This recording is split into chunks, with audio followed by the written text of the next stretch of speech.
Good evening बच्चों, welcome to our channel dear ma'am and sir. अपन पढ़ रहे हैं 10th क्लास का। जो नई बुक आई है उसमें तो ये 5 चैप्टर है और जो पुराने वाली बुक है उसमें ये 6 चैप्टर है। अब देखो अपन ने क्या पढ़ा, पोषण। स्वयं पोषण दो तरह का होता है, एक स्वयं पोषी पोषण और एक विषम पोषी पोषण। स्वयं पोषी पोषण अपन कंप्लीट कर चुके। कौन सा होता है? जो अपना भोजन खुद बनाते हैं वो स्वयं पोषी पोषण कहलाते हैं। विषम पोषी जो अपने पोषण के लिए दूसरे के ऊपर निर्भर करते हैं वो विषम पोषी पोषण कहलाते हैं। अब देखो, प्रत्येक जीव अपने पर्यावरण के लिए कैसा होता है? अनुकूलित होता है। भोजन के स्वरूप एवं उपलब्धता के आधार पर पोषण की विधि विभिन्न प्रकार की हो सकती है कि वो पोषण किस तरह से ग्रहण करता है, उसकी विधि अलग अलग हो सकती है। इसके अतिरिक्त यह जीव के भोजन ग्रहण करने के ढंग पर भी निर्भर करती है। उदाहरण के लिए यदि भोजन स्रोत अचल है, जैसे कि घास, अचल मतलब जो चल फिर नहीं सकता, या गतिशील है जैसे हिरण, दोनों प्रकार के भोजन का अभिगम का तरीका भिन्न भिन्न है। तथा गाय व शेर किस पोषक उपकरण का उपयोग करते हैं? गाय क्या खाती है? घास खाती है। गाय शाकाहारी होती है। देखो, एक जीव कैसे होते हैं? शाकाहारी, और एक शेर कैसा है? मांसाहारी। जो अपने पोषण के लिए जो केवल पेड़ पौधों के ऊपर डिपेंड करते हैं वो कैसे होते हैं? शाकाहारी। जो मीट मांस सब खाते हैं वो कैसे हैं? मांसाहारी। तो गाय व शेर किस पोषक उपकरण का उपयोग करते हैं? गाय किसका करेगी? गाय शाकाहारी होती है तो वो घास, फल, पत्तियां उनका यूज करेगी। पेड़ पौधों का यूज करेगी तो वो कैसी है? शाकाहारी। शेर कैसा है? मांसाहारी, जो मीट मांस का यूज करते हैं। जीवों द्वारा भोजन ग्रहण करने और उसके उपयोग की अनेक युक्तियां हैं। कुछ जीव भोज्य पदार्थों का विघटन शरीर के बाहर ही कर देते हैं, जैसे कि मक्खी। ये क्या करती है? अपनी जो शरीर का पोषण होता है, इनका जो पोषण होता है वो विघटन क्या करेगी? शरीर के बाहर ही कर देती है। और वो क्या करते हैं? सिर्फ उसका क्या करते हैं? अवशोषण करते हैं। जैसे अपन ने देखा है अपनी ब्रेड के ऊपर जो फफूंद लग जाती है, ईस्ट है, मशरूम आदि कवक क्या है? इसके उदाहरण हैं, जो सिर्फ क्या करेंगे? जो उनका पोषण होता है उनका अवशोषण बाहर कर लेते हैं, उसको बाहर ही तोड़ लेते हैं और उसको सिर्फ अवशोषित करते हैं। जैसे अपन पानी पीते हैं, अवशोषित करते हैं, या अपन पेय पदार्थ जो भी लेते हैं उसकी तरह ये अवशोषित कर लेते हैं उस चीज को। अन्य जीव संपूर्ण भोज्य पदार्थ का अंतः ग्रहण करते हैं तथा उनका पाचन शरीर के अंदर होता है। जैसे गाय है, भैंस है, ह्यूमन बीइंग है, वो सब क्या करते हैं? भोजन को पहले अंतः ग्रहण करते हैं, उसके बाद उनका पाचन जो होता है उनके शरीर में होता है। आगे देखो, जीव द्वारा किस भोजन का अंतः ग्रहण किया जाए या उसके पाचन की विधि कैसे हो, ये सब किस पे डिपेंड करती है? अलग अलग विधियां होती है। जैसे अमीबा, अमीबा क्या करती है? देखो, दो तरह के जीव होते हैं। एक क्या पढ़े थे अपन ने? एक कोशिकीय जीव, और दूसरे कौन से जीव हैं? बहुकोशिकीय। जो एक ही कोशिका से बने होते हैं वो एक कोशिकीय, जो एक से ज्यादा कोशिका के बने होते हैं वो बहुकोशिकीय। तो अमीबा, पैरामीशियम, ये सब किसके उदाहरण है? एक कोशिकीय जीव। तो जो एक कोशिकीय जीव होते हैं वो पोषण, श्वसन सब किससे करते हैं? अपनी सेल मेम्ब्रेन से। इनके बाहर जो ये सेल मेम्ब्रेन पाई जाती है, कोशिका झिल्ली, इसी से पोषण करते हैं, इसी से रेस्पिरेशन करते हैं, श्वसन सारा काम किससे करेंगे? इसी से करते हैं। देखो, इसके अंदर ये क्या है? केंद्रक। और जैसे ही इसको ये खाद्य कण दिखाई देते हैं तो ये अपने जो सूडोपोडिया होते हैं इनके, इसकी आकृति क्या पाई जाती है? अनिश्चित होती है। ये अपनी आकृति को चेंज कर सकता है। तो जैसे इसको कोई खाद्य कण दिखेगा, खाने योग्य पदार्थ दिखेगा, ये अपने कुटपाद या जो इनके पादा होते हैं उसको बढ़ाता है और फिर उसको अंतः ग्रहण कर लेता है। तो इसने अपना काम किससे किया? इसकी सेल मेम्ब्रेन जो इसके बाहर दिखाई दे रही है, ये क्या होती है? इसकी कोशिका झिल्ली, इसी कोशिका झिल्ली से ये खाद्य पदार्थों को अंतः ग्रहण करते हैं, इसी से ये श्वसन करते हैं।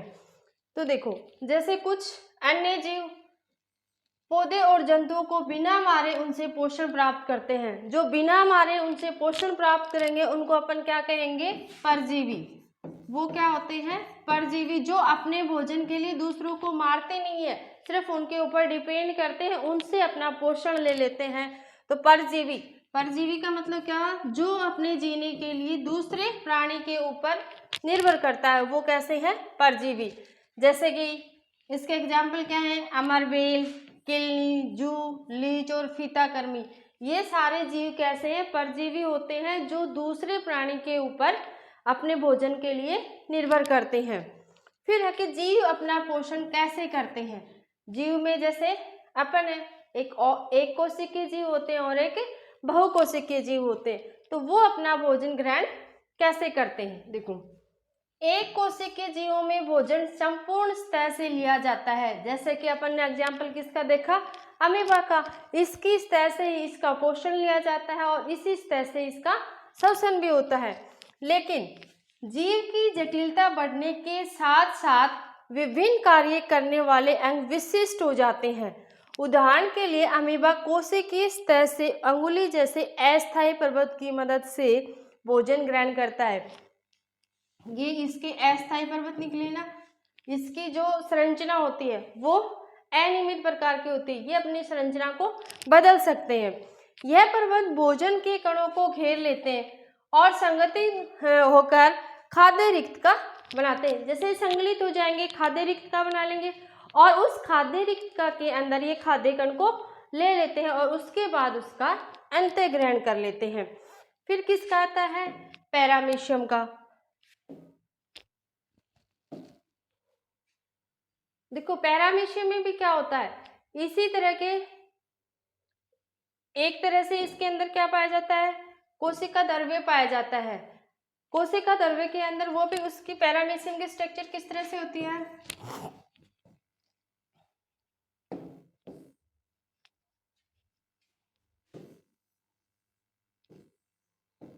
इस तरह से इसके चारों तरफ सीलिया और फ्लैजिला पाए जाते हैं जो इसको गतिशील बनाते हैं। इसके अंदर भी केंद्रक पाया जाता है और इस तरह से इसके अंदर कोशिका द्रव्य भरा रहता है। ये क्या है? कोशिका द्रव्य। अब देखो, पैरामीशियम के अंदर क्या होता है कि जैसे ही पैरामीशियम, अमीबा का अपन ने पढ़ लिया, पैरामीशियम भी कैसा है? एक कोशिकीय जीव होता है। अपन ने पढ़ एक कोशिकीय जीव, जो एक कोशिका से बने होंगे वो एक कोशिकीय जीव, और जो एक से ज्यादा कोशिका से बने होते हैं वो बहुकोशिकीय जीव। इसकी कोशिका का एक निश्चित आकार होता है तथा भोजन के एक विशिष्ट स्थान से ही यह ग्रहण कर लेता है। अपन ने अमीबा में क्या पढ़ा कि उसके जो पक्षाभ होते हैं या जो पादाभ होते हैं वो अपनी एक संरचना बनाते हैं। जैसे उन्होंने यहाँ पे खाद्य कण देखा तो वो ऐसे अपने पक्षाभ होते हैं या उनके जो पादाभ होते हैं उनको बढ़ाते हैं और उसको इस तरह से एनवेलप कर लेते हैं, इस तरह से ढक लेते हैं और उसको अंतः ग्रहण कर लेते हैं। लेकिन पैरामीशियम की जो आकृति होती है वो निश्चित होती है। वो यहाँ पे इसके जो ये देखो, इस तरह से ये स्ट्रक्चर आपको दिखाई दे रही है, यहाँ से ही वो खाद्य ग्रहण कर सकता है। जहाँ भी इसको खाद्य कण देखेंगे वो एक निश्चित जगह से ही उसको ग्रहण कर सकता है। भोजन इस स्थान तक पक्षाभ की गति द्वारा पहुँचता है जो कोशिका की पूरी सतह को ढके होते हैं। क्या होते हैं? पक्षाभ। ये इन सीलिया और फ्लैजिला को क्या बोलते हैं अपन? पक्षाभ। और ये पक्षाभ इनको गतिशील बनाने में सहायक होते हैं। फिर अपने अंदर मनुष्य के अंदर पोषण कैसे होता है, और ये इम्पोर्टेंट भी है आप लोगों के लिए। मनुष्य में पोषण किस तरह से होगा? मनुष्य में पोषण अपन इसको डायग्राम से समझते हैं। देखो, सबसे पहले जो पोषण, आप भोजन कहाँ से ग्रहण करते हो? अपने मुंह से। तो अपन भोजन को ग्रहण कहाँ से करेंगे? यहाँ से। ये जो भोजन ग्रहण करते हैं उसके बाद जैसे ही आप भोजन को चबाते हो तो अपने अंदर मुंह में क्या पाई जाती है? लार पाई जाती है। आपको स्टेप बाय स्टेप उन एंजाइम्स को याद रखना है और ये आपके एग्जाम के लिए इम्पोर्टेंट है। देखो, अपन ने यहाँ से भोजन ग्रहण किया, यहाँ अपने मुख में भोजन आया, मुख में क्या पाई जाती है? लार। और लार के अंदर एक एंजाइम पाया जाता है जिसे हम क्या कहते हैं? लाला रस या एमाइलेज। ये एंजाइम यहाँ से ही भोजन को ग्रहण करना, भोजन का पाचन शुरू कर देता है, या इसको हम दूसरा नाम क्या दे सकते हैं? टाइलिन। अब अपने से क्वेश्चन क्या पूछा जाएगा कि भोजन का पाचन कहाँ से शुरू होता है, तो अपन क्या लिखेंगे? भोजन का पाचन मुख गुहा से ही शुरू हो जाता है।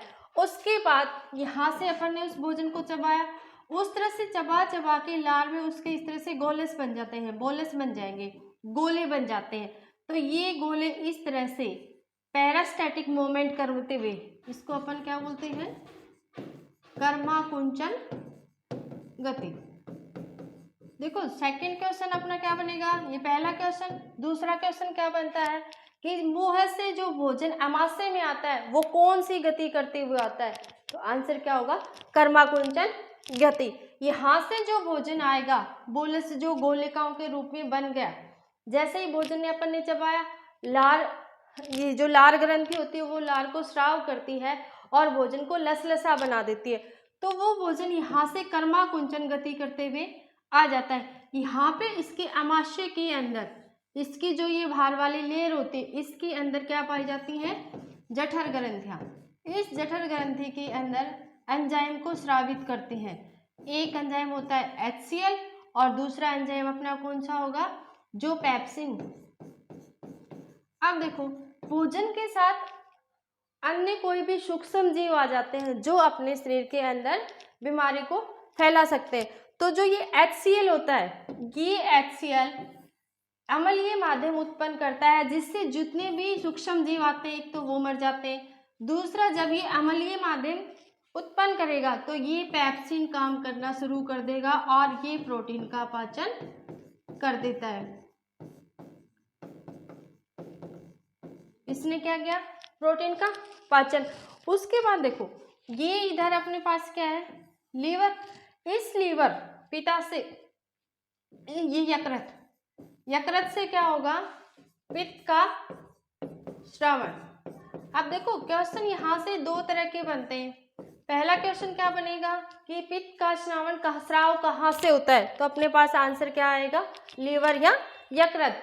दूसरा क्वेश्चन वो पूछते हैं कि इसका भंडारण कहाँ किया जाता है या इसको संरक्षण कहाँ किया जाता है, इसको इकट्ठा करके कहाँ रखा जाता है, तो पित्ताशय का भंडारण कहाँ किया जाएगा? पित्त का जो भंडारण है वो कहाँ किया जाएगा? इस, ये जो डायग्राम आपको दिखा रहा है, इस पित्ताशय के अंदर। तो देखो अपने पास टोटल कितने क्वेश्चन बन गए? सबसे पहला क्वेश्चन क्या होगा कि जो भोजन अपन मुख के अंदर, या भोजन का पाचन कहाँ से शुरू होता है, तो मुख गुहा के अंदर। दूसरा क्वेश्चन कौन सा है? लार के अंदर कौन सा एंजाइम पाया जाता है? एमाइलेज या टाइलिन। तीसरा क्वेश्चन कि भोजन कौन सी गति करते हुए अमाशय में पहुंचता है? कर्माकुंचन गति करते हुए। अमाशय के अंदर जो जठर ग्रंथियां पाई जाती हैं वो कौन सी एंजाइम को स्रावित करती हैं? HCl and pepsin. HCl का वर्क क्या होता है? इसके साथ जो भी माइक्रो ऑर्गेनिजम्स आए थे, सूक्ष्म जीव आए थे, उनको मारने का काम कौन करेगा? HCl। और HCl जब अम्लीय माध्यम उत्पन्न करेगा तब ये पेप्सिन प्रोटीन को पचाने का काम करेगा। तो HCl के कितने काम हो गए? एक तो अम्लीय माध्यम उत्पन्न करना, जितने भी सूक्ष्म जीव भोजन के साथ आते हैं उनको मारना, और एक पेप्सिन को एक्टिवेट करना, क्योंकि जब तक कि अम्लीय माध्यम नहीं होगा पेप्सिन अपना कार्य नहीं करेगा। तो जैसे ही ये अम्लीय माध्यम उत्पन्न करता है पेप्सिन अपना कार्य करना शुरू कर देता है। उसके बाद क्वेश्चन क्या था अपना कि पित्त का स्राव कहाँ से किया जाता है, तो पित्त का स्राव कहाँ से किया जाएगा? यकृत से। लेकिन पित्त का भंडारण कहाँ किया जाता है, तो अपना आंसर क्या होगा? पित्ताशय में। अब उसके बाद ये भोजन देखो कहाँ आ गया? अमाशय से ये भोजन कहाँ आ जाता है? छोटी आंत में। और छोटी आंत सबसे बड़ी होती है, शुद्रांतर जिसको अपन बोलते हैं, नाम ही इसका छोटी आंत है, लेकिन ये सबसे बड़ी होती है, जबकि बड़ी आंत छोटी होती है और छोटी आंत बड़ी होती है। क्योंकि जितने भी शाकाहारी जीव होते हैं जो सेलुलोज का पाचन करते हैं उनके अंदर छोटी आंत बड़ी होती है, और जो मांसाहारी जीव होते हैं उनके अंदर शुद्रांतर छोटी होती है। क्वेश्चन ये भी पूछा जा सकता है अपने से कि शाकाहारी तथा मांसाहारी के अंदर शुद्रांतर किस में लंबी पाई जाती है, तो बड़ी किस में पाई जाएगी, शाकाहारी में, क्योंकि शाकाहारी के अंदर सेलुलोज का पाचन करने के लिए ये शुद्रांतर बड़ी होती है। क्लियर। अब देखो, अब यहाँ तक जो भोजन आया अपने पास वो किस में जाएगा, छोटी आंत के अंदर। अब छोटी आंत के अंदर बहुत सारे एंजाइम्स पाए जाते हैं जो इसको अवशोषित, इस भोजन को पचाने का काम करते हैं, उसके बाद उसको अवशोषित करते हैं। देखो अब इसके अंदर कौन कौन से एंजाइम पाए जाएंगे छोटी आंत के अंदर, एक तो एमाइलेज, जो अब जो छोटी छोटी, और दूसरा क्या था, ट्रिप्सिन। अब देखो ट्रिप्सिन का काम क्या होता है, प्रोटीन को पचाना, प्रोटीन को एमिनो अम्ल में तोड़ देता है, जैसे छोटी छोटी गोलिकाएं बन जाते हैं तो वो उनको पचाने में सहायक होते हैं। एमाइलेज क्या करेगा, जो वसा की बड़ी बड़ी गोलिकाएं होती हैं उसको इमल्सीकृत कर देता है, छोटी छोटी गोलिकाओं में तोड़ देता है ताकि वो जल्दी से पचित हो सके और उनको अवशोषण कर सके। उसके बाद जो बचा हुआ भोजन होता है वो किसमें ये अपने पास क्या है, अग्नाशय। अग्नाशय रस के अंदर एंजाइम होते हैं, वो किसके अंदर स्रावित किए जाते हैं, छोटी आंत के अंदर। अब फिर जो बचा हुआ भोजन है, अपने से क्वेश्चन क्या पूछा जाए कि भोजन का पाचन सबसे अधिक कहाँ होता है, तो छोटी आंत के अंदर।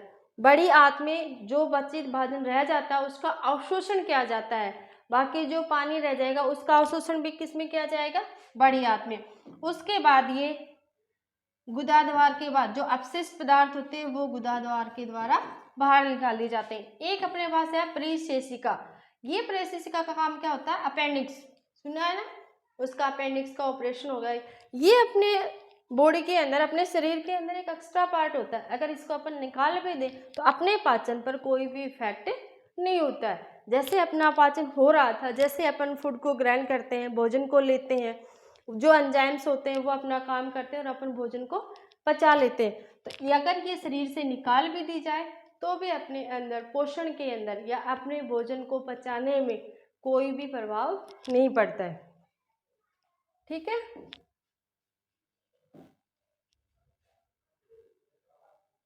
ये देखो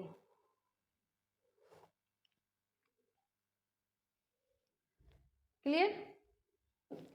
अमाशय से भोजन किस में प्रवेश करता है, शुद्रांतर में। यह अवरोधनी पेशी द्वारा नियंत्रित होता है। शुद्रांतर आहार नाल का सबसे बड़ा लंबा भाग होता है। आहार नाल का जो सबसे लंबा भाग होगा वो कौन है, शुद्रांतर, क्योंकि अधिकतर जो भोजन का पाचन होता है वो किसके अंदर होगा, शुद्रांतर के अंदर। अधिकतर भोजन का पाचन कहाँ होगा, शुद्रांतर में। विभिन्न जंतुओं में शुद्रांतर की लंबाई उनके भोजन के प्रकार के अनुसार अलग अलग होती है। घास खाने वाले शाकाहारी, मैंने क्या बताया था, शाकाहारी के अंदर शुद्रांतर लंबी होती है क्योंकि उनके अंदर सेलुलोज का पाचन करना होता है। मांसाहारी के अंदर शुद्रांतर छोटी होती है। तो यहाँ से एक क्वेश्चन ये भी बन जाएगा कि शाकाहारी और मांसाहारी में शुद्रांतर किस में लंबी होती है, तो किस में लंबी होगी, शाकाहारी में, और मांसाहारी की शुद्रांतर छोटी होती है। आई होप ये आपको समझ में आ गया होगा। और ये आपकी जो भी अभी हाफ ईयरली स्टार्ट हो रही है आरबीएससी की, सीबीएसई की, उनमें सबसे इम्पोर्टेंट पार्ट है। आगे देखो, रेस्पिरेशन, श्वसन। शुद्रांतर के अंदर किस किस का पाचन किया जाता है, कार्बोहाइड्रेट, प्रोटीन तथा वसा का पूर्ण पाचन स्थल कौन सा है, शुद्रांतर। क्वेश्चन में क्या पूछा जाएगा, कार्बोहाइड्रेट, प्रोटीन तथा वसा के पूर्ण पाचन का स्थल कौन सा है, तो आप क्या लिखोगे, शुद्रांतर। क्वेश्चन अगर क्या पूछा जाए कि कार्बोहाइड्रेट का पाचन कहाँ से शुरू होता है, तो अपन क्या लिखेंगे, मुख गुहा से। दोनों क्वेश्चनों में कंफ्यूज नहीं होना है। पूर्ण पाचन का स्थल कौन होता है, शुद्रांतर। क्वेश्चन में अगर पूछा जाए कि कार्बोहाइड्रेट का पाचन शुरू कहाँ से हो जाता है, तो अपन क्या लिखेंगे, मुख गुहा, क्योंकि मुख गुहा के अंदर एमाइलेज या टाइलिन एंजाइम पाया जाता है जो कार्बोहाइड्रेट का पाचन स्टार्ट कर देता है। इस कार्य के लिए यह यकृत तथा अग्नाशय से स्रावन प्राप्त करती है।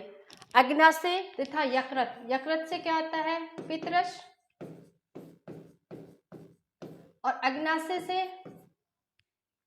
एंजाइम आते हैं, HCl आता है जो शुद्रांतर के अंदर आते हैं, और जो भी प्रोटीन का पाचन रह जाता है उस प्रोटीन का पाचन करते हैं, वसाओं को इमल्सीकृत करते हैं, छोटी छोटी गोलिकाओं में तोड़ देते हैं ताकि वो पूरी तरह से अवशोषित हो सके। अमाशय से आने वाला भोजन अम्लीय है और ये अग्नाशयिक एंजाइमों की क्रिया के लिए उसे कैसा बनाएगा? क्षारीय, क्योंकि अपन ने पढ़ा था अमाशय के अंदर जो भोजन आता है, अमाशय के अंदर HCl पाया जाता है जो अम्लीय माध्यम तैयार करता है। तो जो भोजन अमाशय से आएगा वो कैसा है? अम्लीय, और उसे कैसा बना दिया जाता है? जब वो शुद्रांतर के अंदर आता है तो उसे कैसा बना दिया जाएगा? क्षारीय। यकृत से स्रावित पित्तरस इस कार्य को करता है। उस भोजन को क्षारीय कौन बनाता है? पित्तरस, क्योंकि जो पित्तरस कहाँ से आएगा? यकृत से। तो यकृत से जो पित्तरस आता है वो अम्लीय माध्यम को कैसा बना देता है? क्षारीय। यह कार्य वसा पर क्रिया करने के अतिरिक्त है। शुद्रांतर पर वसा बड़ी गोलिकाओं के रूप में होता है जिसे उस पर एंजाइम का कार्य करना मुश्किल हो जाता है। तो पित्त लवण क्या करेगा? उसको छोटी छोटी गोलिकाओं में खंडित कर देता है जिससे एंजाइम की क्रियाशीलता बढ़ जाती है। यह साबुन का मैल पर इमल्सीकरण की तरह होता है। इमल्सीकरण अपन ने पढ़ा था ना 4th वाले चैप्टर के अंदर, मिशेल संरचना जो पढ़ी थी। अग्नाशय का अग्नाशिक रस का स्रावन करता है जिसमें प्रोटीन के पाचन के लिए कौन सा एंजाइम होता है? ट्रिप्सिन। तथा इमल्सीकृत वसा का पाचन करने के लिए कौन सा एंजाइम होगा?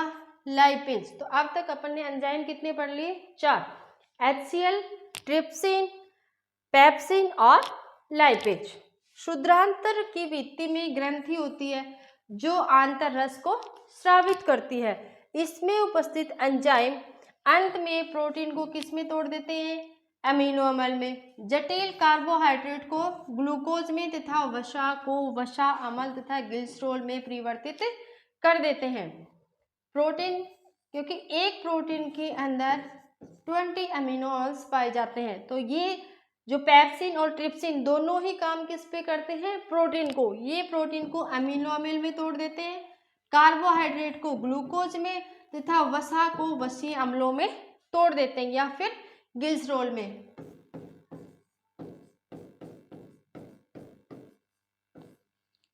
उसके बाद जो पचित भोजन को आंतर की भित्ति अवशोषित कर लेती है और शुद्रांतर के अतिरिक्त आस्तर पर अनेक अंगुली जैसे प्रवृत्त होते हैं। इस तरह से दीर्घरोम होते हैं। जो अवशोषित भोजन होता है उसके अंदर और पानी बच जाता है, उसको ऐसे अवशोषित कर लेते हैं। ये अवशोषण का स्थायी क्षेत्रफल बढ़ा देते हैं। दीर्घरोम में रुधिर वाहिकाओं की बहुतायात होती है जो भोजन को अवशोषित करके शरीर की प्रत्येक कोशिका तक पहुंचाती है, क्योंकि जब तक अपनी कोशिका के अंदर एनर्जी नहीं आएगी तो वो अपना वर्क नहीं कर पाएंगे। तो ये इसके अंदर जो दीर्घरोम पाए जाते हैं उनके अंदर कोशिकाओं की बहुत सारी कोशिकाएं पाई जाती हैं और वो रुधिर वाहिकाएं पाई जाती हैं। वो रुधिर वाहिकाएं उसको अवशोषण कर लेती हैं और सेल की शरीर की प्रत्येक कोशिका तक उसको पहुंचा देती हैं। यहाँ इसका उपयोग ऊर्जा प्राप्त करने, नए ऊतकों के निर्माण और पुराने ऊतकों की मरम्मत में होता है। अपन ने क्या पढ़ा कि भोजन का पाचन किस तरह से होता है? तो भोजन का पाचन सबसे पहले कहाँ से शुरू हो जाएगा? मुख गुहा से। फिर कर्माकुंचन गति के द्वारा कहाँ आएगा? मैं आपको वापस से एक बार रिपीट करवा देती हूँ। देखो, अपने से क्वेश्चन क्या पूछा जाए कि भोजन का पाचन कहाँ से शुरू होता है? तो कहाँ से हो जाएगा? मुख गुहा। मुख गुहा में कौन सा एंजाइम पाया जाता है? लार ग्रंथि पाई जाती है जो एमाइलेज या फिर टाइलिन एंजाइम पाया जाता है। ये कार्बोहाइड्रेट का पाचन शुरू कर देता है। उसके बाद ग्रेसिका में कर्माकुंचन गति के द्वारा, कौन सी गति के द्वारा आएगा? कर्माकुंचन गति के द्वारा। किस में आया? अमाशय में। अमाशय के अंदर कौन कौन से एंजाइम पाए जाते हैं? HCl और पेप्सिन। इस HCl का काम क्या है? अम्लीय माध्यम प्रदान करना, और पेप्सिन क्या करेगा? प्रोटीन को ब्रेक डाउन करेगा, प्रोटीन को तोड़ने का काम करता है। अब देखो, उसके बाद अमाशय से भोजन कहाँ जाता है? अग्नाशय रस होता है। ये अग्नाशय रस किस में डाला जाएगा? शुद्रांतर में। इस शुद्रांतर के अंदर कंप्लीट भोजन का पाचन हो जाता है। जितना भी भोजन हमने खाया उसका पूरा पूर्ण स्थल कौन सा होता है? शुद्रांतर। अब यहाँ से जो अमाशय से जो भोजन शुद्रांतर के अंदर है वो कौन से माध्यम में था? अम्लीय माध्यम में। अब इस अम्लीय माध्यम को क्षारीय बनाने के लिए अपने पास यकृत से क्या आएगा? पित्तरस। ये यकृत इस पित्तरस से अम्लीय माध्यम को किस में चेंज कर देगी? क्षारीय माध्यम में। और यहाँ पे भोजन का अधिकतर पाचन या पूर्णतः पाचन हो जाता है। उसके बाद इसके अंदर दीर्घरोम पाए जाते हैं जो इसका स्थायी क्षेत्रफल बढ़ा देते हैं, और जो कुछ भी बचा हुआ पाचन होता है वो बड़ी आंत के अंदर अवशोषित कर लिया जाता है। पानी का जो अवशोषण होता है वो किस में होगा? बड़ी आंत में। और उसके बाद गुदाद्वार के द्वारा अपशिष्ट पदार्थों को बाहर निकाल दिया जाता है। ये अपना क्या है? पाचन तंत्र, या अपने भोजन का पाचन कैसे होगा? क्वेश्चन यहीं से पूछे जाएंगे।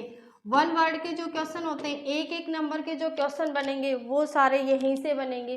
कौन से एंजाइम होते हैं? मुख गुहाशय में कौन सा, लार ग्रंथि के अंदर कौन सा एंजाइम पाया जाता है? मुख गुहा के अंदर भोजन का पाचन किसका शुरू होता है? कौन सी गति के द्वारा वो अमाशय में आता है? अमाशय के एंजाइम कौन से होते हैं? अग्नाशय रस के अंदर कौन से एंजाइम पाए जाते हैं? ट्रिप्सिन और एमाइलेज। एमाइलेज का काम क्या होता है? वसा को छोटी छोटी गोलिकाओं में तोड़ना। और ट्रिप्सिन का काम क्या होता है? प्रोटीन को एमिनो अम्ल में तोड़ देना। तो ये सारे जितने एक नंबर के क्वेश्चंस बन रहे हैं वो मैंने आपको एक चार्ट में बना दिए हैं। आप इसी तरह से चार्ट बना लो ताकि जब आप रिवाइज करो तो इनको फटाफट से रिवाइज कर सको। क्लियर? देखो, फिर अपने पास क्या है? दंत चरण या दंत क्षय क्या होता है? अपना जो अपने जो शरीर का सबसे हार्डेस्ट पार्ट होता है, सबसे जो कठोर पार्ट होता है वो क्या होता है? दांत या इनेमल। जो वाइट दिखता है अपने दांत के ऊपर, जो वाइट कवर होता है, ये क्या है? इनेमल। और ये सबसे अपनी शरीर के अंदर सबसे कठोर पार्ट होता है। डेंटिन के स्नेह मर्दूकरण के कारण होता है। इसका प्रारंभ जब जीवाणु शर्करा पर क्रिया करके अम्ल बनाते हैं। जैसे अपन ने भोजन खा लिया, उसके बाद जो शर्करा होती है वो अपने दांतों में रह जाती है, और अगर अपन ब्रश नहीं करते हैं तो जो माइक्रो ऑर्गेनिजम्स होते हैं, जो सूक्ष्म जीव होते हैं, वो उस शर्करा पे काम करते हैं और एक काइलस या दंत प्लग जिसको अपन कहते हैं, प्लांक बना लेते हैं, और वो धीरे धीरे दांतों को खराब कर लेता है। जैसे जब इनेमल मर्दू या विखंडीकृत हो जाता है, अनेक जीवाणु कोशिका खाद्य कणों के साथ मिलकर दांतों पर चिपककर दंत प्लांक बना देते हैं, और प्लांक दांत को ढक लेते हैं। इसलिए लार अम्ल को उदासीन करने के लिए, क्योंकि अपने अंदर की जो लार होती है वो भी तो अम्लीय माध्यम देती है, लेकिन जो प्लांक इन्होंने बना लिया वो उसको कवर कर देते हैं, और उसको फिर वो अम्लीय माध्यम नहीं दे पाएंगे। जब तक अम्लीय माध्यम नहीं जाएगा वो सूक्ष्म जीव मरते नहीं है।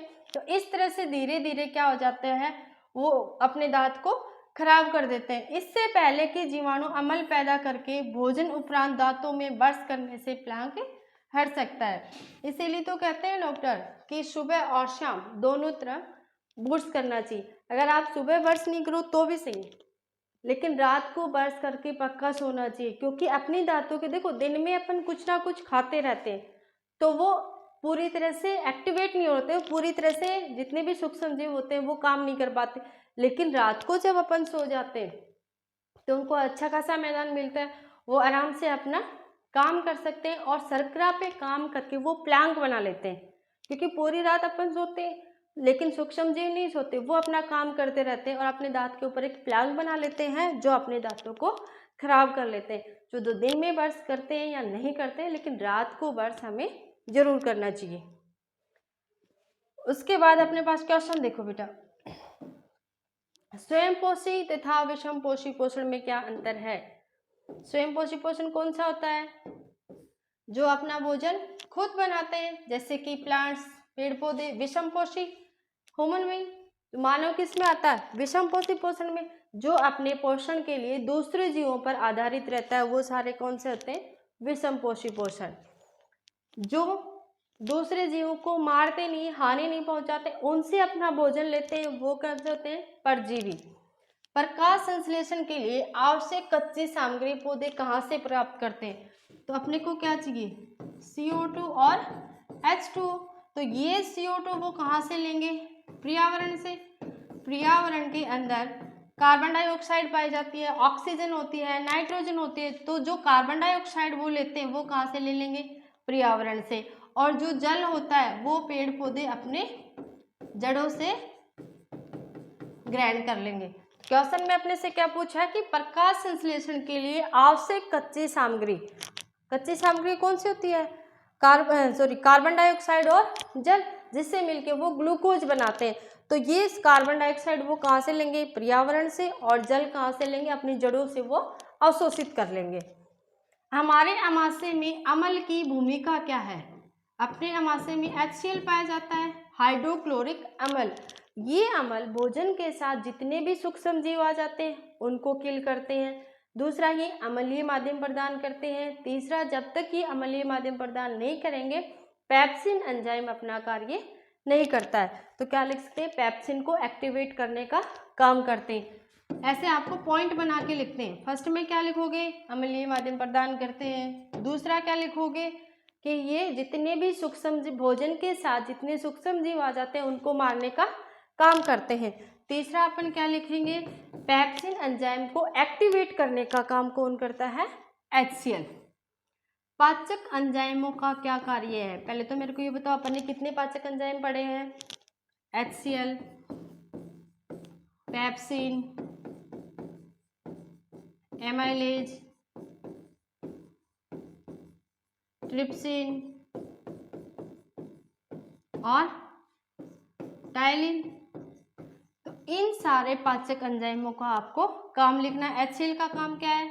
अम्लीय माध्यम तैयार करना, जो अभी अपन ने पढ़ लिया। पेप्सिन जो प्रोटीन को तोड़ने का काम करता है। एमाइलेज वसा को छोटी छोटी गोलिकाओं में तोड़ता है, उनको इमिल्सीकृत करता है ताकि अपन उन गोलिकाओं को पचा सके। ट्रिप्सिन प्रोटीन को किस में बदलेगा? एमिनो अम्ल में। तो पाचक एंजाइमों का काम क्या होगा? भोजन को पचाना। और ये काम मैंने आपको इस तरह से, आपको पहले सारे एंजाइम्स के नाम लिखने हैं, उसके बाद आपको इनको एक्सप्लेन करना है। पचे हुए भोजन को अवशोषित करने के लिए शुद्रांतर को कैसे अभिकल्पित किया गया है? जैसे ही पचा हुआ भोजन है उसके बाद उसमें क्या पाए जाते हैं? द्रव्यरोम पाए जाते हैं, जो उसके स्तरीय अवशोषण को बढ़ा देते हैं और वो जितना भी पानी वो बच जाता है वो उसको अवशोषित कर लेते हैं। और जो बचा हुआ होता है वो बड़ी आंत में जाएगा, वहाँ पे पानी का अवशोषण होता है और बाकी जो एक्स्ट्रा मटेरियल बच जाता है वो गुदा द्वार के द्वारा बाहर निकाल दिया जाता है। क्लियर? अब अपने पास क्या आता है? शोषण। देखो, शोषण कितनी तरह का होता है? दो तरह का। एक अपन क्या बोलेंगे? ऑक्सीशोषण, और दूसरा अपने पास क्या होगा? एनऑक्सीशोषण।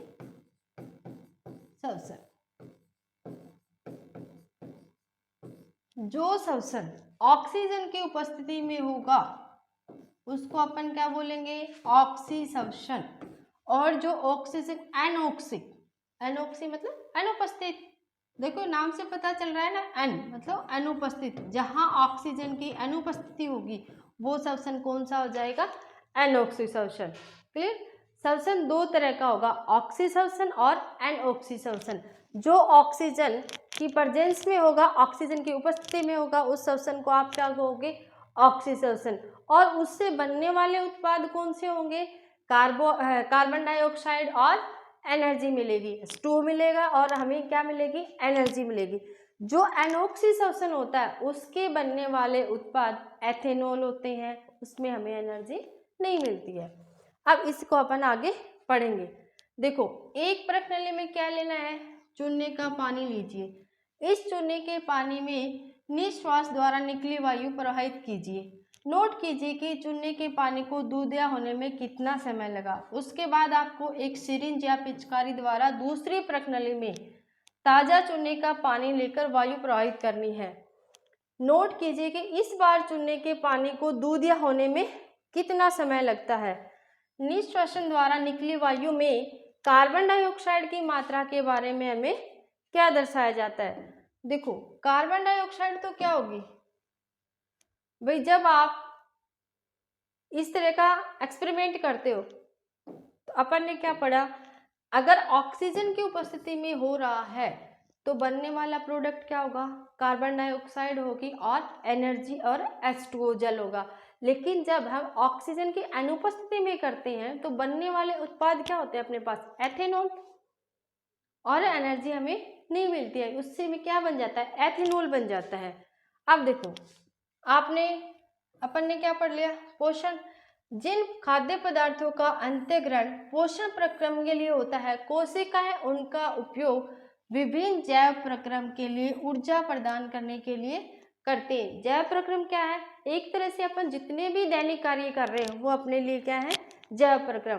तो जो भी अपन ने भोजन ग्रहण किया उससे जो एनर्जी मिली वो कोशिकाएं ऊर्जा प्रदान करने के लिए या वो कोशिकाएं अपना वर्क करने के लिए उसको ऊर्जा के रूप में काम में ले लेते हैं। उसके बाद कुछ जीव ऑक्सीजन का उपभोग ग्लूकोज को पूर्णतः कार्बन डाइऑक्साइड तथा जल में विखंडित करने के लिए करते हैं। ग्लूकोज को किस में तोड़ दिया हमने, कार्बन डाइऑक्साइड तथा जल CO2 और H2 में, उसको अपन क्या बोलेंगे, ऑक्सीश्वसन। और ऑक्सीश्वसन कौन सा होता है, इसका फर्स्ट चैप्टर में याद करो हमने क्या पढ़ा था, इसको हम दूसरा क्या नाम देते हैं, ऊष्माक्षेपी अभिक्रिया। क्यों कहते हैं ऊष्माक्षेपी अभिक्रिया, क्योंकि जब ग्लूकोज का पूर्णतः विभाजन होता है या पूर्णतः उसको पाचित किया जाता है तो कार्बन डाइऑक्साइड, जल तथा हमें क्या मिलती है, ऊर्जा। और जहाँ पे ऊर्जा अवशोषित होती है उसको हम क्या कहते हैं, ऊष्माक्षेपी अभिक्रिया। और जहाँ पे ऊष्मा का शोषण होता है जैसे कि प्रकाश संश्लेषण, वो अभिक्रिया कौन सी है, ऊष्मा शोषी। तो श्वसन कौन सी अभिक्रिया होती है, ऊष्माक्षेपी, और प्रकाश संश्लेषण कौन सी अभिक्रिया होगी, ऊष्मा शोषी। अब देखो, जबकि कुछ जीव दूसरे पथ का उपयोग करते हैं जिसमें ऑक्सीजन प्रयुक्त नहीं होता। तो जैसे अपन मानव है, भैंस है, गाय है, जैसे जितने जीव जंतु हो वो सब किसका उपयोग करते हैं, ऑक्सीजन का, क्योंकि उनके अंदर ग्लूकोज होता है, सेलुलोज होता है, उसका पाचन करके वो कार्बन डाइऑक्साइड बनाते हैं, जल बनाते हैं और ऊर्जा बनती है जो अपनी कोशिकाओं को ऊर्जा प्रदान करती है जिससे अपन वर्कआउट कर सकते हैं। जबकि कुछ अन्य जीव दूसरे पथ का उपयोग करते हैं जिसके अंदर ऑक्सीजन नहीं होता, और जिसके अंदर ऑक्सीजन नहीं होगा उसको अपन क्या बोलेंगे, एनॉक्सीश्वसन। क्लियर। अब देखो, इन सभी अवस्थाओं में पहला चरण किसका होगा, ग्लूकोज। तो ग्लूकोज का फॉर्मूला क्या होता है, C6H12O6। अब जो ये C6 है ये पायरुवेट में टूट जाता है, C3 वाले पायरुवेट के अंदर टूट जाता है। और ये जो सारा प्रक्रम होगा वो किस में होगा, कोशिका द्रव्य में। आप लोगों को इस तरह से क्वेश्चन लर्न करना है क्योंकि आपसे पूछा जा सकता है कि ग्लूकोज का विखंडन कहाँ पे होता है। साथ साथ में देखो, मैं आपको पढ़ा रही हूँ, साथ साथ में आपको एक एक नंबर वाले क्वेश्चन भी करवा रही हूँ, लॉन्ग क्वेश्चन भी करवा रही हूँ। तो आप जैसे अपने नोटबुक के अंदर इनको लिखते जाइए। तो अपने पास क्वेश्चन क्या पूछा जा सकता है, ग्लूकोज का विखंडन कहाँ होगा, तो अपन क्या लिखेंगे, कोशिका द्रव्य के अंदर। फिर कोशिका द्रव्य के अंदर ये किस में टूट जाएगा, पायरुवेट में। फिर पायरुवेट में ऑक्सीजन की उपस्थिति में किस में होगा, माइटोकॉन्ड्रिया के अंदर। ऑक्सीजन की अनुपस्थिति में कैसे होगा, अपनी जो मांसपेशियां होते हैं, अगर अपन ज़्यादा वर्कआउट कर लेते हैं, ज़्यादा काम कर लेते हैं तो अपनी मांसपेशियों के अंदर श्वसन नहीं पहुंच पाता है और जैसे ही श्वसन नहीं पहुंचेगा तो वो लैक्टिक एसिड बनाना शुरू कर देते हैं, और उस लैक्टिक एसिड की वजह से अपनी हड्डियों के अंदर क्रैम्प होने लग जाता है, जकड़न होने लगती है। जिससे जैसे आप देखो, आप नॉर्मली वर्क करते हो तो कोई फर्क नहीं हो, जैसे अपन डेली रूटीन करते हैं, लेकिन अगर आप किसी दिन ज़्यादा एक्सरसाइज कर लो या ज़्यादा काम कर लो तो आपके हाथ पैरों में दर्द होता है। उसका कारण क्या होता है? क्योंकि वो श्वसन प्रॉपर मात्रा में अपनी मांसपेशियों में नहीं पहुंच पाता, और जो श्वसन मांसपेशियों के अंदर नहीं पहुंच पाता तो अपने अंदर क्या बन जाता है? अपनी मांसपेशियों में क्या बन जाएगा? Lactic acid. और ये लैक्टिक एसिड अपने देखो, एसिड का काम ही क्या होता है? जलन करना, क्रैम्प करना। तो ये अपने उसमें जकड़न कर देता है, और उस जकड़न की वजह से अपने हाथ पैरों के अंदर दर्द होना स्टार्ट हो जाता है। अब देखो,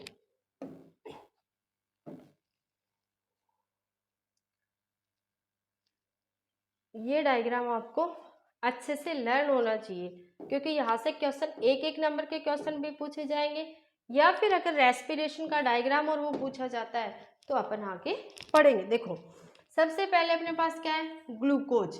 ग्लूकोज का फॉर्मूला अपन ने क्या लिखा? C6H12O6। ये इसका ग्लूकोज का विघटन कहाँ हुआ? कोशिका द्रव्य के अंदर। क्वेश्चन नंबर 1, ग्लूकोज का विघटन कहाँ होता है? तो आप क्या लिखोगे? कोशिका द्रव्य में। कोशिका द्रव्य में ये किस में टूट गया? पायरुवेट में। अब जब ये ऑक्सीजन की अनुपस्थिति में होगा तो बनने वाले उत्पाद क्या होंगे?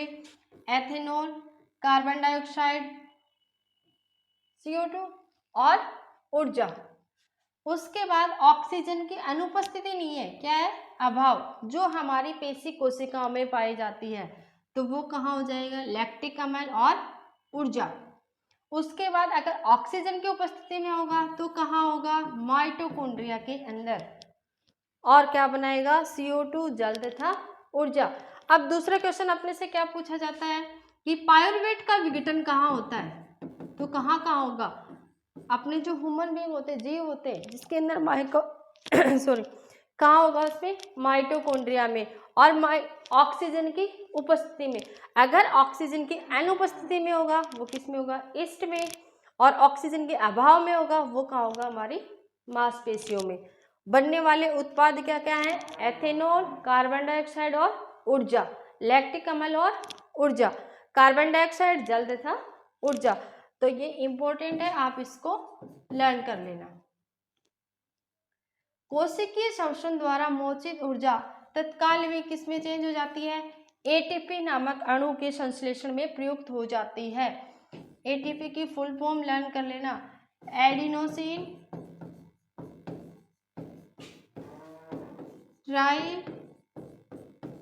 ट्राइफॉस्फेट। फिर जब इसके अंदर एक फॉस्फेट का मॉलिक्यूल्स निकाल लिया जाता है या एक फॉस्फेट का अणु निकाल लिया जाएगा तो ये क्या बन जाएगी? ADP। ATP से क्या बन जाती है? ADP, adenosine diphosphate. देखो, ट्राई मतलब फॉस्फेट के कितने मॉलिक्यूल्स हैं? 3, और डी में कितने हो जाएंगे? 2। और जब एक मॉलिक्यूल से अपन और निकाल लेंगे तो क्या बन जाएगा? AMP, adenosine monophosphate. Adenosine monophosphate.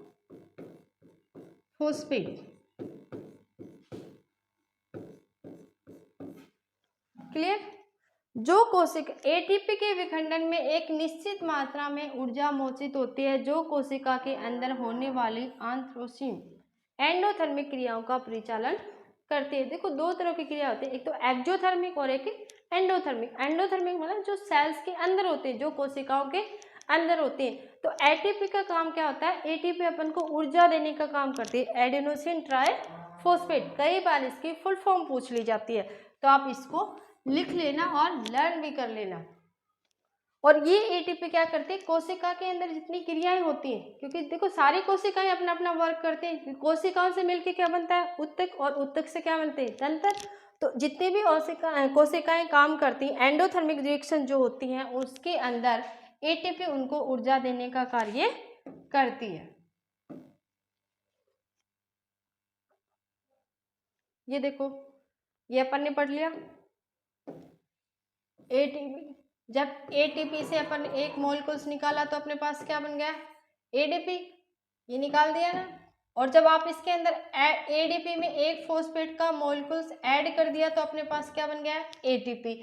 और एटीपी से जब आप एक फॉस्फेट हटा दोगे तो अपने पास क्या बनेगा, एडेनोसिन ट्राइफॉस्फेट। आंत्रशोषण या एंडोथर्मिक प्रक्रम कोशिका के अंदर तब एटीपी का उपयोग क्रियाओं के परिचालन में करते हैं। तो जल का उपयोग करने के बाद एटीपी में जब एंथेस फॉस्फेट सहलगनता खंडित होती है तो कितनी कैलोरी एनर्जी हमें प्राप्त होती है, 30.5 किलो जूल मोल्स की तुल्य ऊर्जा मोचित होती है, जो हमारी कोशिकाओं के काम आती है। क्लियर।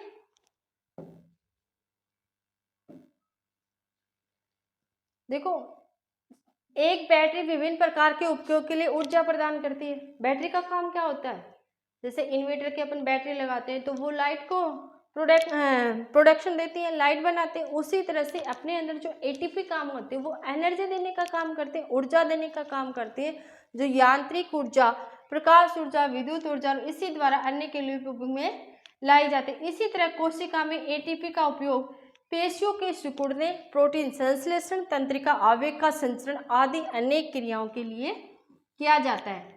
कि बैटरी के अंदर जो एनर्जी होती है वो क्या काम करती है, यांत्रिक ऊर्जा भी बना सकती है, प्रकाशीय ऊर्जा भी बना सकती है, विद्युत ऊर्जा जैसे जनरेटर के अंदर आप घुमाएंगे तो वो किस में चेंज हो जाती है भाई, जब अपन हाथ से काम करते हैं यांत्रिक ऊर्जा होती है, मैकेनिकल एनर्जी होती है। और जब वो लाइट में चेंज हो जाएगी तो उसको अपन क्या बोलेंगे, प्रकाशीय ऊर्जा। और जब वो विद्युत बिजली को उत्पादित करती है तो वो एनर्जी कौन सी हो जाती है, विद्युत ऊर्जा। तो उसी तरह से जो अपनी कोशिकाओं के अंदर एटीपी का काम होता है, ऊर्जा देने का काम होता है, जो पेशियों को सिकुड़ने, प्रोटीन संश्लेषण, तंत्रिका आवेग का संचरण इत्यादि का वर्क करती है।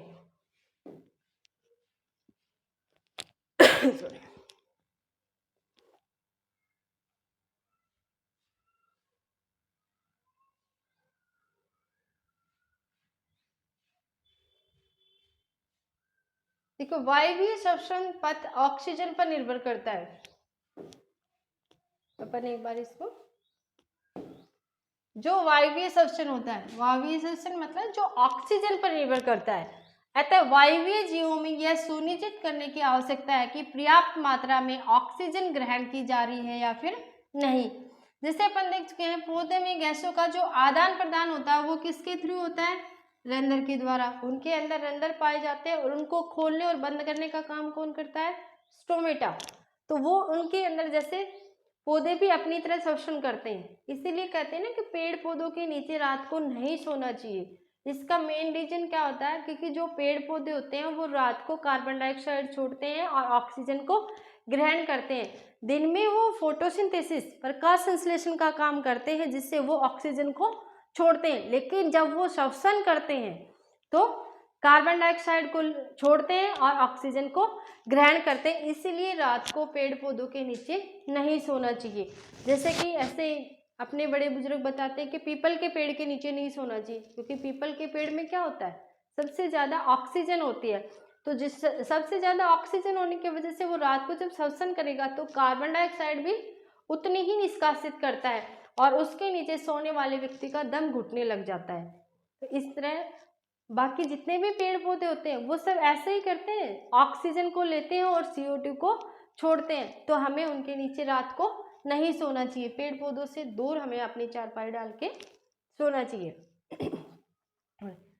अंतर देखो, और अंतर कोशिकीय अवकाश यह सुनिश्चित करते हैं कि सभी कोशिकाएं वायु के संपर्क में हैं। यहाँ वो क्या करेंगे, कार्बन डाइऑक्साइड तथा ऑक्सीजन का आदान प्रदान विसरण द्वारा होता है। विसरण की प्रोसेस क्या होती है, अधिक सांद्रता से कम सांद्रता की ओर अणुओं की गति होना। ये कोशिकाएं उससे दूर बाहर वायु में जा सकती हैं। विसरण की दिशा पर्यावरणीय अवस्थाओं तथा पौधे की आवश्यकता पर निर्भर करती है। रात्रि में जब कोई प्रकाश संश्लेषण की क्रिया नहीं होती तो वहां से क्या निष्कासित होगा, CO2, और ऑक्सीजन को ग्रहण किया जाएगा। इसलिए हमें पेड़ पौधों के नीचे नहीं सोना। उसके बाद देखो, जंतुओं में पर्यावरण से ऑक्सीजन लेने और उत्पादित कार्बन डाइऑक्साइड से छुटकारा पाने के लिए विभिन्न प्रकार के अंगों का विकास हुआ। जैसे कि अपन जो स्थलीय जंतु होते हैं, स्थलीय जंतु कौन से होते हैं? जो स्थल पे रहते हैं, जो धरती के ऊपर रहते हैं। दूसरे जंतु जलीय जंतु होते हैं, जो जल में रहते हैं और वो अपने गिल्स के द्वारा शोषण करते हैं। जैसे अपन फेफड़ों से शोषण करते हैं, वो उसी तरह गिल्स ऑक्सीजन किससे लेते हैं? वो जितनी भी जल के अंदर घुली हुई ऑक्सीजन है उसी से अपना शोषण करते हैं, तो वो गिल्स के थ्रू अपना शोषण करते हैं। तो उन्हें जल में मिले ऑक्सीजन ही उपयोग करने की आवश्यकता होती है। जैसे मछली है, ये सब किससे करेंगे ऑक्सीजन? गिल्स से। तो जो जीव जल में रहते हैं वो जल में मिले ऑक्सीजन का उपयोग करते हैं, क्योंकि जल में जो मिले ऑक्सीजन होती है वो पर्यावरण की तुलना में कम होती है, और वो पर्यावरण की तुलना में कम होगी, इसलिए जलीय जीवों को श्वास लेने की जो दर होती है वो स्थलीय जीवों की अपेक्षा अधिक होती है। अपने पर्यावरण के अंदर 21% ऑक्सीजन पाई जाती है, तो अपन इजीली श्वसन कर सकते हैं। ऑक्सीजन को लेते हैं और CO2 को छोड़ देते हैं, इसको अपन क्या बोलते हैं? सांस लेना, ब्रीथिंग। और श्वसन क्या होता है? जब अपन ग्लूकोज का पूरी तरह से विखंडन करते हैं, पायरुवेट में तोड़ते हैं, फिर माइटोकॉन्ड्रिया में जाता है और माइटोकॉन्ड्रिया से हमें ATP मिलते हैं। माइटोकॉन्ड्रिया के अंदर जब पायरुवेट का विखंडन होता है उसे CO2, H2O और अपन को एनर्जी मिलती है। तो वो एनर्जी किस फॉर्म में मिलती है? ATP के फॉर्म में। तो ये क्या कह रहा है कि स्थलीय जीवों के अंदर ऑक्सीजन अधिक होती है, तो उनको सांस लेने में आसानी होती है, जबकि जो जल में घुलनशील ऑक्सीजन है वो कम होती है, इसलिए उनकी दर अपेक्षाकृत ज़्यादा होती है। स्थलीय जीव श्वसन के लिए वायुमंडल की ऑक्सीजन का उपयोग करते हैं।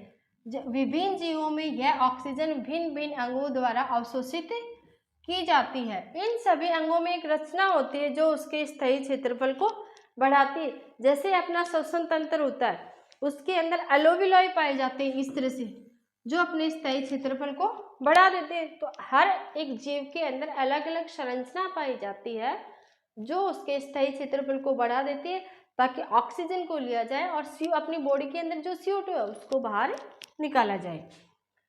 ऑक्सीजन व कार्बन डाइऑक्साइड का विनिमय इस तह के आर पार होता है, अतः इस तह बहुत पतली तथा मुलायम होती है, और इस सतह की रक्षा के उद्देश्य से यह शरीर के अंदर अवस्थित होती है। इस क्षेत्र में वायु आने के लिए कोई रास्ता होना चाहिए। इसके अतिरिक्त जहां ऑक्सीजन अवशोषित होती है, जो अपन ने ग्लूकोज का विखंडन किया उससे भी तो अपन को क्या मिली थी? ऑक्सीजन मिली थी, जो अपनी कोशिकाओं ने अवशोषित की थी। तो इस तरह से हर एक में अलग अलग, हर जीव में अलग अलग संरचना पाई जाती है ताकि वह श्वसन कर सके। और देखो, तंबाकू का सीधे उपयोग या सिगरेट, बीड़ी, हुक्का, गुटखा ये सब हानिकारक होते हैं। तंबाकू का उपयोग आमतौर पर जीभ, फेफड़ों, दिल और यकृत को प्रभावित करता है, और यकृत से ही अपना क्या होता है? पित्त रस का स्राव होता है, जो अपने क्षारीय माध्यम में बदलता है अम्लीय माध्यम को। उसके बाद वो पेप्सिन और छोटी छोटी गोलिकाओं में तोड़ने का काम करवाता है। अगर ये यकृत ही प्रभावित हो जाएगा तो अपना भोजन सही तरह से पचित नहीं होगा और अपन बीमार हो जाएंगे। धुआं रहित तंबाकू भी दिल के दौरे, स्ट्रोक, फुफ्फुसी बीमारी और कैंसर के कई अन्य रूपों के एक प्रमुख जोखिम कारक है। भारत में गुटखा सेवन से मुख के कैंसर की घटनाएं बढ़ रही हैं, इसलिए हमें गुटखा, तंबाकू, बीड़ी, सिगरेट इन सब का उपयोग नहीं करना चाहिए। तो अपन ने आज क्या पढ़ा?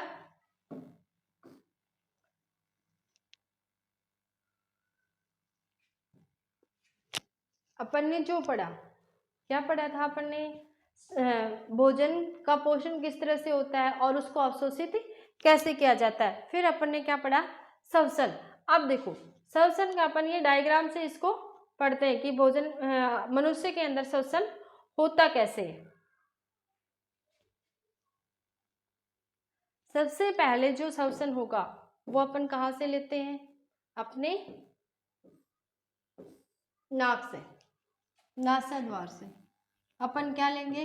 श्वसन लेते हैं। यहाँ पे नाक के अंदर छोटे छोटे बाल पाए जाते हैं ताकि वायु में उपस्थित जितने माइक्रो ऑर्गेनिजम्स होते हैं उनको वो रोक सके, जितने भी सूक्ष्म जीव होते हैं। फिर अगर अपने पास यहाँ पे क्वेश्चन क्या बनेगा कि श्वसन का प्रथम अंग कौन सा होता है, तो आप क्या लिखोगे, नासाद्वार। द्वितीय अंग कौन सा होता है, मुख।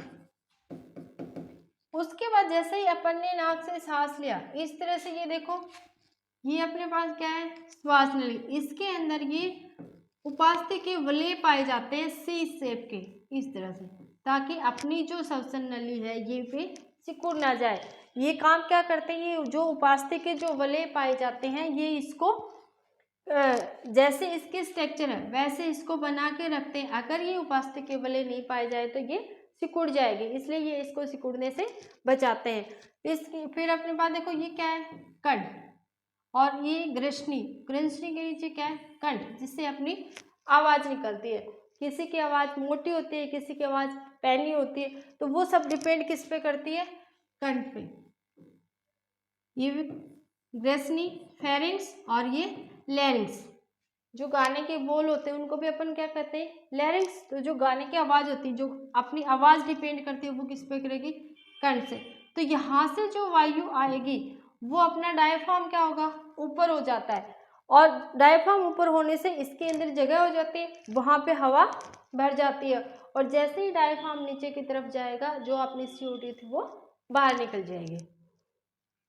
फिर देखो ये पहले जो ग्रसनी है, ये जो श्वास नली है यहाँ से यहाँ तक, फिर ये दो पार्ट्स में डिवाइड हो जाती है। इस दो के बाद जिसको हम क्या कहेंगे, श्वसनिकाएं या श्वसनी। फिर ये श्वसनी किस में विभाजित हो जाएंगी, श्वसनिका में। और इसके चारों तरफ ये देखो छोटे छोटे जो गोल गोल संरचनाएं आपको दिखाई दे रही हैं, कूपिका कोश। ये कूपिका कोश क्या करते हैं, इसके स्थायी क्षेत्रफल को बढ़ाने का कार्य करते हैं। ऑक्सीजन को लेना और CO2 को छोड़ना, ये काम कौन करता है, कूपिकाएं कोश। तो हमें याद क्या करना है कि सबसे पहले जो श्वास लिया जाता है, सांस किससे लिया जाएगा, नासाद्वार से। इसके बाद जो श्वास नली होती है वो दो भागों में बढ़ जाते हैं, जिसको हम क्या कहते हैं, श्वसनी। श्वास नली के अंदर उपास्थि वलय पाए जाते हैं जो इसको सिकुड़ने से बचाते हैं।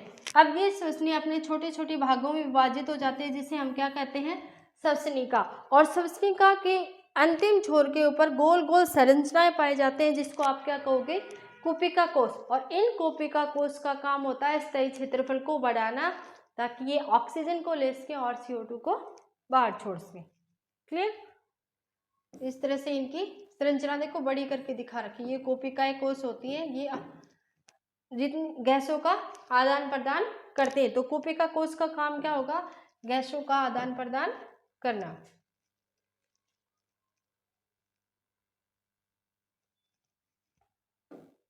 देखो फुफ्फुस के अंदर मार्ग छोटी छोटी नलिकाओं में विभाजित हो जाता है। अंत में गुब्बारे जैसी रंजना, देखो इस तरह से जो संरचना थी ये गुब्बारे जैसी जो लास्ट में बची हुई है, जिसको अंतःकृत हो जाता है, जिसे हम क्या कहते हैं, कूपिका। इनको आप क्या बोलोगे, कूपिका। और कूपिका एक सतह उपलब्ध कराते हैं जिसमें गैसों का विनिमय हो जाता है। तो आपसे क्वेश्चन पूछा जाएगा गैसों का विनिमय कहाँ होता है, तो अपन क्या लिखेंगे, कूपिकाएं। कूपिकाओं की भित्ति में रुधिर वाहिकाओं का विस्तृण जाल होता है, जैसा हम पहले देख चुके हैं। जब आप सांस लेते हैं, अंदर लेते हैं, तो हमारी पसलियां क्या होंगी, ऊपर उठती हैं और हमारा डायफ्राम चपटा हो जाता है। इसके परिणाम स्वरूप वक्ष गुहिका क्या हो जाएगी, बड़ी हो जाएगी। और वक्ष गुहिका के अंदर हवा भरने के कारण जितनी ज़्यादा हवा आएगी उतना ज़्यादा ऑक्सीजन हमें प्राप्त होगा। तो इसे जैसे वक्ष गुहा बढ़ जाएगी, उसके अंदर हवा भर जाएगी और विस्तृत कूपिकाओं को भर लेती है। रुधिर से शरीर से कार्बन डाइऑक्साइड कूपिकाओं में छोड़ने के लिए लाता है, और वो कूपिका रुधिर वाहिका का रुधिर कूपिका वायु से ऑक्सीजन लेकर शरीर की सभी कोशिकाओं तक पहुंचाता है। श्वास चक्र के समय जब वायु अंदर से और बाहर होती है तो फुफ्फुस सदैव वायु का अवशिष्ट आयतन रखते हैं, जिसे ऑक्सीजन के अवशोषण तथा कार्बन डाइऑक्साइड के मोचन के लिए पर्याप्त समय मिल जाता है। क्योंकि अपने पास देखो वक्ष गुहिका पड़ी होगी तो उसके अंदर हवा भर जाती है। तो डायफ्राम का जो मेन फंक्शन होता है वो क्या होता है, अपने अंदर ऑक्सीजन या अपने अंदर वायु को भरना। अगर अपना डायफ्राम काम नहीं करेगा, क्योंकि अपन देखो पढ़ते हैं, अपन सांस किससे लेते हैं? फेफड़ों से। सांस तो फेफड़ों से ले लेते हैं, लेकिन गैस को देख, फेफड़ों के अंदर इतनी एनर्जी नहीं होती कि वो ऑक्सीजन को ले ले और CO2 को बाहर निकाल सके। ये काम कौन, इसकी मदद कौन करता है? डायफ्राम। क्योंकि डायफ्राम जैसे चपटा होगा तो हवा भरेगी, और जैसे डायफ्राम ऊपर आएगा तो वो ऐसे धक्का देता है CO2, जिससे बाहर चली जाती है।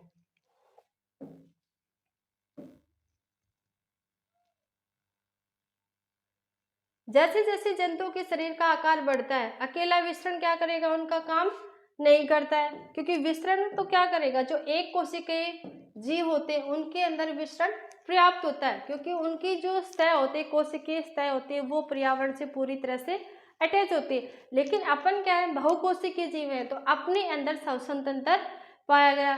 मछलियों में क्या, जितने जलीय जीव होते हैं वो गिल्स के द्वारा लेते हैं, जैसे अर्थवॉर्म है वो अपनी स्किन से श्वसन करते हैं। तो अलग अलग जीव के अंदर श्वसन करने के लिए अलग अलग संरचनाओं को विकसित किया गया, क्योंकि विसरण हर इंसान के लिए पर्याप्त नहीं था। विसरण एक कोशिकीय जीवों के लिए हो सकता है, क्योंकि उनका जो स्थायी होता है, उनकी जो कोशिका स्थायी होता है वो पर्यावरण से सीधे संपर्क में रहती है, और से जब वो अपनी अधिक सांद्रता से कम सांद्रता के और कणों को विसरित कर सकते हैं। लेकिन जैसे जैसे बहुकोशिकीय जीव होते गए, उनके अंदर अलग अलग तंत्र का विकास होता गया। तो अकेला विसरण दाब शरीर के सभी अंगों में ऑक्सीजन पहुंचाने के लिए अपर्याप्त है, उसकी दक्षता कम हो जाती है। फुफ्फुस की वायु में श्वसन वर्णक ऑक्सीजन लेकर उन ऊतकों तक पहुंचाता है। तो अपने अंदर श्वसन वर्णक कौन सा होता है? हीमोग्लोबिन। ये हीमोग्लोबिन ऑक्सीजन को अटैच करता है और अपने ऑक्सीजन के अपने शरीर के सभी कोशिकाओं तक पहुंचाता है। अब देखो, मानव में श्वसन वर्ण क्या है? हीमोग्लोबिन, जो ऑक्सीजन के लिए उच्च बंधुता रखता है। और यह वर्ण कहाँ पाया जाता है? RBC के अंदर, लाल रुधिर कणिकाओं में। कार्बन डाइऑक्साइड जल में अधिक विलेय है, इसलिए इसका परिवहन हमारे रुधिर में कौन सी अवस्था में होगा? विलेय अवस्था में। जैसे ऑक्सीजन है वो तो किसके साथ कंबाइन हो जाएगा?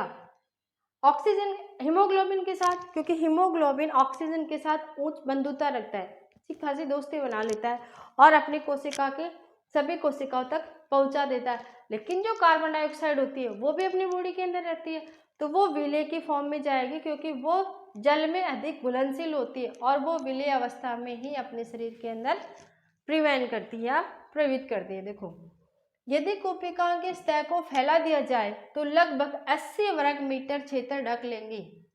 क्या आप अनुमान लगा सकते हैं कि अपने शरीर का स्थायी क्षेत्रफल कितना होगा? इसलिए सॉरी, इसीलिए अपने शरीर के अंदर क्या पाया जाता है? श्वसन तंत्र पाया जाता है, क्योंकि अगर अपन विसरण के थ्रू करते तो लगभग 3 वर्ष हमें सांस लेने में ही लग जाते, इसलिए अपने अंदर श्वसन तंत्र पाया जाता है। और हीमोग्लोबिन ऑक्सीजन को रख के अपने पूरे शरीर में उच्च बंधुता बना के अपने पूरे शरीर में उसको प्रभावित कर देता है।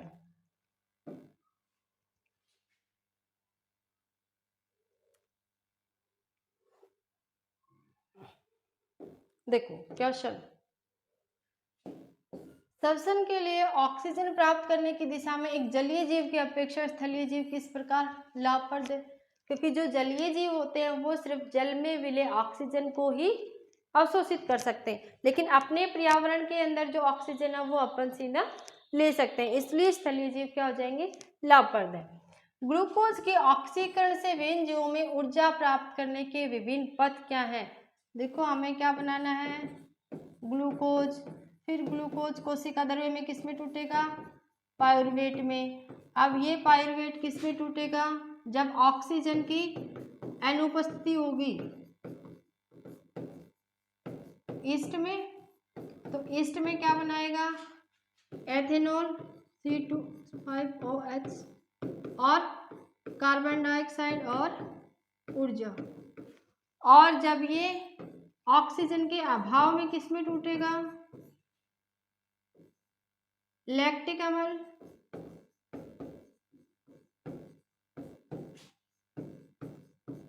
और ऊर्जा, ये किस में होगा? अपनी पेशी कोशिकाओं में।